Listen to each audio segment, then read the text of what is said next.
do you believe that God is up to something? Do you believe that God is up to something in the world? Do you believe that God is up to something in your life? Do you believe that God is up to something good? Do you believe? You see, as we start a new series this month, the series is on living in love, and it comes at the end of a series of series. Because if you think back to January, I preached 4 sermons in January. The themes were seek, grow, give, and lead. And so we did a month talking about seeking God. We did a month about growing in faith. We did a month of 5 weeks about giving of our heart and our time and our talents and our money. And now we're going to talk about leading, except for in talking to other people in the church, the Sunday that we did lead felt a little bit actually misleading. Because what I was really getting at with that is about living our faith. And that by living our faith, we're all leaders. So what we're going to be talking about this month is living in love. And so the questions I asked you at the beginning of this sermon really matter. Now, it doesn't mean you have to be at a certain place with those questions, but just that they need to be part of what your heart is asking. Do I believe? Do I believe God is up to something? Do I believe God is up to something in the world? Do I believe God is up to something in my life? Do I believe God is up to something good? Do I believe? Because living in love is based on what we believe. What we believe about God, what we believe about what God is up to, and what we believe about how God is calling us to be. And that's why throughout this service, my focus has been on reminding you that God loves us, each and every one of us, and every single person on the planet, that we are all God's beloved children. There's no hesitation. There's no who's in and who's out. Don't waste your time. There's no who's good and who's bad. It's not your business. There's only love, the fact that God loves you, just as you are, right where you are, no matter what your strengths or weaknesses, no matter what your gifts or talents, no matter what. God loves us. And along with that, right? And we see that love throughout the entire history of the Bible. A God who is present and calling and seeking and, building relationship with God's people every time they fail, every time they fall. We see that love made flesh in the life of Jesus. We see that love in action when Jesus said yes to God's plan to follow through with what the world was doing. When he said, "Your will, not mine," not because he was sure it was going to be fine in the next couple of hours, but because he knew that it was going to be okay at some point, that God was up to something. And if he had to go through that death, that horrific death that he had been anticipating and talking about and preparing his people for, but God wanted him to do it, he would do it because he knew God would be with him and God would take it and make good out of it. That's what the resurrection story is about. It's about what happens when we say, "Your will, not mine, be done." And God can grab a hold of our life, take our most broken places, and create it from them beauty and transformation, renewal and new life. That's the good news. That's what it's about. When we say yes to Jesus, we say yes to change. We say yes to transformation. We say yes to love. So when we talk about living our faith, what we're really talking about is living in love. And this week I want to talk about God calling you to live in love. That's our calling, right? And call is one of those words that kind of some of us are not quite sure about. But really, it could be God nudges us, God pokes us, God prods us, God drags us, God shoves us, God calls us, God invites us, God whispers to us. There are as many different ways to experience the power of love at work in your life to move through you as there are people. Because we are not cookie cutters. And God does not come to us all the same way, except for that God comes to us in love. But love is individual, and God love is personal, and love meets us where we are. So back to call. When we talk about what we're called to, Jesus said it best before he died when he said, love one another, because in this way people will know that you are my disciples. I mean, really? Can he get any clearer? Not really, eh? Love one another, because by this way will all people know that you are my disciples. And I would like to, he didn't have these particular words, but I would like to remind you that that love is not Hallmark, fancy, empty words love. It's not pretty card love. It's not empty gifts love. That love is love that puts skin on, that walked with people who just didn't get it a lot of the time, that healed those who probably didn't think they deserved it, and Jesus didn't care. The love that Jesus is talking about is a love with skin on, a love with some power, a love with some oomph to it, a love that shows up, a love in action. Really, it's simple to love, but it's not easy, right? I mean, the truth is, it's a lot easier to kind of just go about my day doing what I want to do and hoping that nobody gets in my way and trying not to be too rude if they do, right? To be loving is to be present with those people and not see them as interruptions, to be present with those interruptions and see them as opportunities. And you know what? It's those moments when I have to do what's not comfortable, whether it's a little tiny thing, or whether it's a great big thing. That's what call's about. That's when the Spirit gives us that little nudge, that little push to reach out in love, to notice somebody who's hurting, to walk with somebody who's lonely, whatever it is. There are a lot of different stories of call in the Bible. Most of the stories of call, granted, most of the call stories, the call narratives as they describe them in theological school, the call narratives are each about God having a job for a person, right?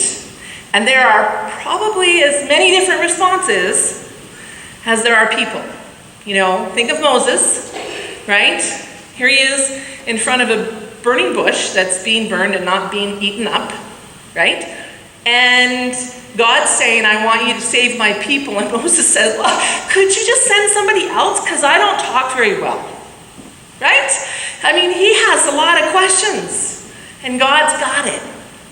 God's got it, right? God goes on to tell him, and he's not the only one through the history of the Bible, but also through human history, that God has had to say to, I don't call the equipped. I equip the called. I don't call the ready. I get the ready. I get the called ready, right? So there's that kind of response, and I know that I've had lots of times in my life when I had that kind of response. When I went back to theological school, I only had a semester left to do, and I was very clear to God. I was very clear. I can't tell you how clear I was. I was clear, so clear. I am not doing this to be ordained. And yet, here I am, right? Because God touched my heart and pulled me in and said, this is where I need you. This is where you're supposed to be. All of the gifts I've given you are for exactly this reason. Please say yes. Please say yes so I can bless you. Please say yes so others will be blessed. Please say yes. And I said yes. I didn't always say it willingly, and I didn't say it happily at times, but I said yes. But the Moses-type responses, there are many, not just in the Bible, but all Christian literature. When you read stories of the great saints, you often find that particular story, that story where somebody goes, ooh, isn't there somebody else you could send? Right? And God says, I got it. But there's also the ones like Samuel, who when God calls and calls and calls, he's just being faithful. He thinks it's his mentor calling. He thinks it's this person who he's there to serve calling. And so he leaps up off his mat and pads through the temple in bare feet to his master's side and says, what can I do for you, Eli? And Eli says, what? I didn't call you. And so he goes and lays down, and 3 times that happens. And finally Eli gets it. Oh, God's calling you. And in some of the translations, Eli says to him, if God calls you again, say to him, here I am. What do you want from me? Right? So when God called Samuel again, he stood up and he said, here I am. What do you want from me? He didn't have a clue. He was just doing what he was told. Somebody had said, this is what you do, and he was doing it. He had no idea what God would do with him. God would make him a voice that people would recognize as authentic and real, as speaking God's truth. That little kid just did what he was taught to do, and that was enough for God, because he said yes. So there's a couple examples. The Tuesday morning and Wednesday evening faith explorations classes are having an absolute ball going through the stories of Jesus and studying them together and discovering that oftentimes reading the stories of Jesus brings us more questions than answers, but that's okay. And so we are studying together and we're seeing some of the stories again as if for the first time. One of the stories we studied was the story of Mary, which was read today. Mary is another example. Mary received the angel. She wasn't quite sure what to do about the whole thing, right? Like she was kind of, what's going on? The first proclamation was made. She's like, whoa. Another proclamation was made. She's like, okay, but how is this going to happen, right? And then the angel told her about Elizabeth and said at the end of that statement, with God, nothing is impossible, or nothing is impossible with God. You might want to say that with me. Nothing is impossible with God. Maybe again, nothing is impossible with God. You see, when it comes to call, that's the point. I am not up here on Sunday mornings because I have it all together. I am not up here on Sunday mornings because I have all the answers. I'm actually pretty confident that I'm up here on Sunday mornings because I don't have it all together and I don't think I have all the answers.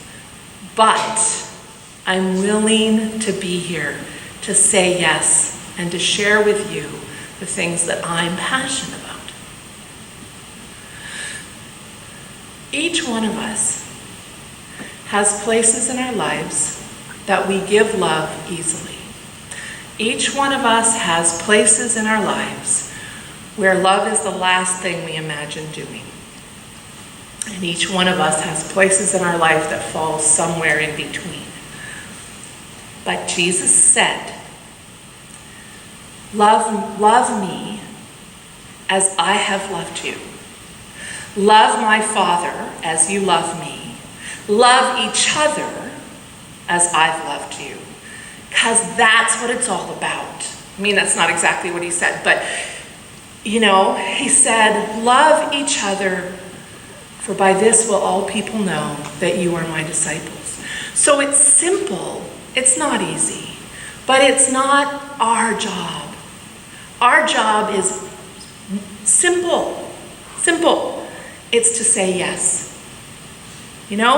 Moses had to say yes before God could use him. Samuel had to say yes before God could use him. Mary had to say yes before God could use her. All through the scriptures, there are stories of people who are given a choice. In order to be loving in the world, we have to say yes. Yes to God's love for us. Yes to God's Spirit showing us how to love. Yes to making mistakes. Yes to being forgiven. But yes. So my question to you as we go into our time of silence is, what's your answer when God says, do you believe? Amen.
According to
Amen.